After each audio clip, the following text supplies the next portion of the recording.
Assalamualaikum warahmatullahi wabarakatuh. Alhamdulillahirabbil alamin, hamdan syakirin, hamdan naimin, hamdan yu'afi ni'amahu wa yukafi'u mazidah. Ya Rabbana lakal hamdu kama yanbaghi li jalanil karim nu'azzimi sultani. Allahumma shalli ala sayyidina Muhammad wa ala ali sayyidina Muhammad. Faya ayuhan nas ittaqullah haqqa tuqatih wala tamutunna illa wa antum muslimun. Saudaraku seiman dan juga satu takwa, pada kali ini hendaknya kami ingin mengajak bahwa rekan-rekan sekalian semua untuk dapat mensyukuri nikmat-nikmat yang telah Allah berikan. Puji dan syukur akan selalu kita panjatkan kepada Allah Subhanahu wa taala, karena berkat dirinya lah kita masih berada di sini dan juga masih dapat memiliki nikmat-nikmat yang sekarang. Tak lupa pula salawat dan salam selalu kita limpahkan kepada junjungan kita, Nabi besar kita, Nabi Muhammad SAW, karena berkat dirinya lah kita dibawa dari zaman kegelapan dan juga zaman yang terang benderang ini. Rekan-rekanku seiman dan setakwa, pada hari ini apabila kita mengingat rasa syukur kita terhadap nikmat-nikmat yang telah Allah berikan, maka sadar itu pula kita tertegun. Kita tertegun bahwasanya selama ini kita seringkali mendustakan tentang nikmat-nikmat yang Allah berikan. Tak pernah tertancap di dalam hati kita rasa syukur. Tak pernah tertancap dalam hati kita rasa bahwasanya Allah telah memberikan nikmat-nikmat yang tidak kita ketahui. Mulai dari ketika kita berangkat dari kita tidur, bahkan sampai kita pula ingin tidur kembali, tak kunjung sekali banyak nikmat yang telah Allah berikan. Mulai dari nikmat sehat, nikmat iman, dan juga nikmat yang lain yang telah Allah berikan. Apabila samudra yang ada di dunia ini dijadikan tinta, dan juga pohon-pohon yang ada di dunia ini dijadikan pena ataupun kolam, maka tentu itu tidak dapat menuliskan berapa banyak nikmat yang telah Allah berikan. Sungguh kemuliaan besar terhadap Allah Subhanahu wa taala, dan sungguh besar pula kemuliaan terhadap Rasulullah SAW. Rekan-rekanku sekalian, ketika tadi saya berbicara nikmat, maka tentu saja kita punya suatu kewajiban terhadap Allah Subhanahu wa taala.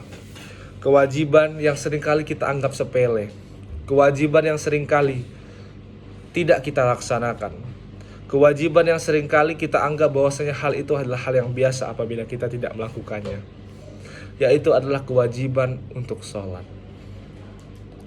Semua orang tahu, rekan-rekan sekalian pun tahu bahwasanya sholat itu adalah 5 waktu.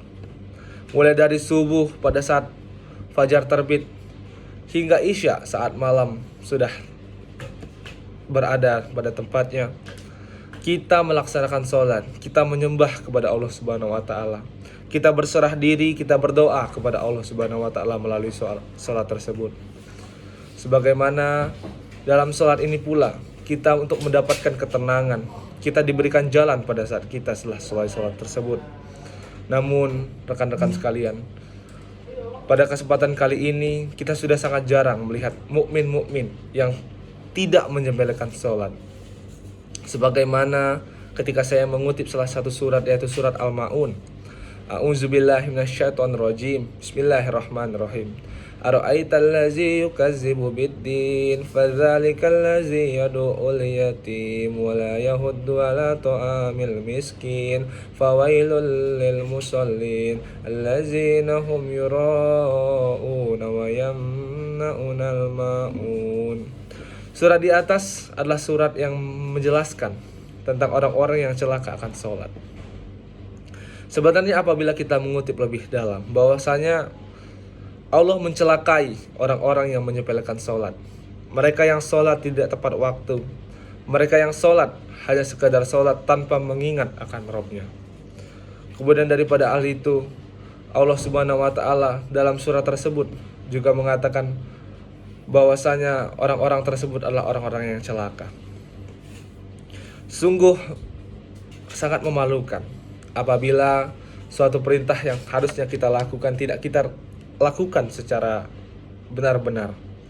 secara serius, secara khusyuk ketika sholat. Apalagi kebanyakan sekarang rekan-rekan kita ketika sholat, mereka tidak khusyuk, mereka masih memikirkan dunia.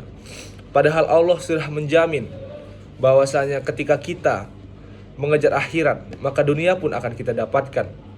Namun pada hal ini banyak sekali rekan-rekan kita yang banyak mengejar dunia, namun juga tidak mengejar akhirat mereka.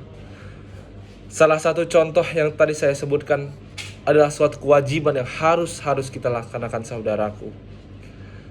Begitu sulit hidup kita apabila kita tidak lagi mampu untuk bersujud kepada Rabb kita. Padahal dengan tubuh kita yang bugar, banyak di luar sana rekan-rekan kita yang mohon maaf, mereka tidak mampu melaksanakan sholat, tapi mereka ingin kembali akan bisa sholat. Mereka ingin kembali agar bisa sujud terhadap Rabb-nya. Saudara-saudaraku, saudara-saudaraku di luar sana yang memiliki keterbatasan, justru tidak mampu untuk melaksanakannya. Maka dari itu saudara-saudaraku, marilah kita laksanakan sholat kita. Kita perbaiki tiang agama kita perbaiki cara kita untuk berkomunikasi terhadap Rabb kita. Mungkin itu saja saudara-saudaraku yang dapat aku sampaikan. Apabila ada yang kurang, aku memohon maaf. Kepada Tuhan aku mohon ampun. Wassalamualaikum warahmatullahi wabarakatuh.